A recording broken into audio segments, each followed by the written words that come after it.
Now bring in our guest once again, who is joining us from Vienna this past hour, Wolfgang Pusztai. Thanks for sticking around. You're a security policy and defense analyst. So, as I was saying, this was kind of a wide-ranging press conference that the spokesperson was giving to the media. What stood out for you? What do you think the takeaway message was?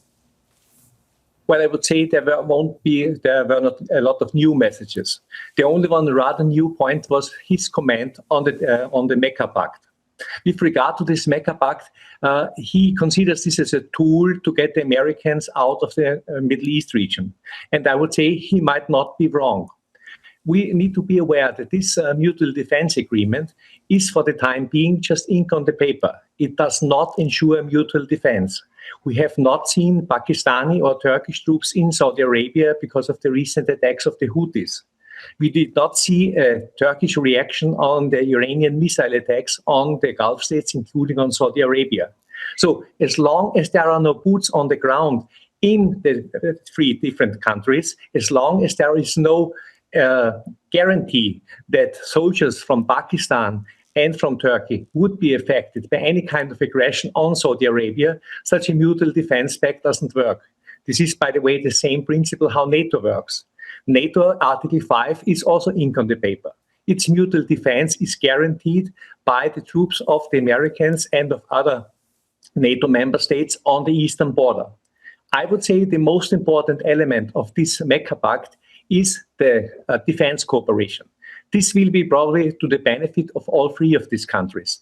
But as I stressed, this will not ensure mutual defense, neither of Saudi Arabia, not of Turkey, let alone of Pakistan against India. Okay, and what happened overnight, of course, is that we heard Trump speaking to U.S. media saying that he's happy to wait and let Iran feel economic pressure, according to him. What do you think of the comments? And is this a change in the U.S. president's attitude? No, not really. The US president believes that his strategy, that the American strategy works.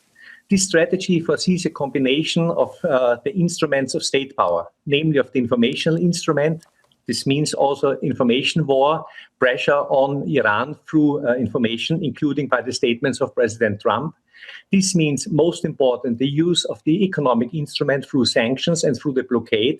And this also means that, if necessary, the use of the military instrument of state power to enforce the blockade and to strike Iran if this is considered necessary by the United States. When could it be considered necessary? If Iran resumes its attacks on shippings in the northern Arab Sea and in the Strait of Hormuz. As for the time being, there are not many ships passing through the strait.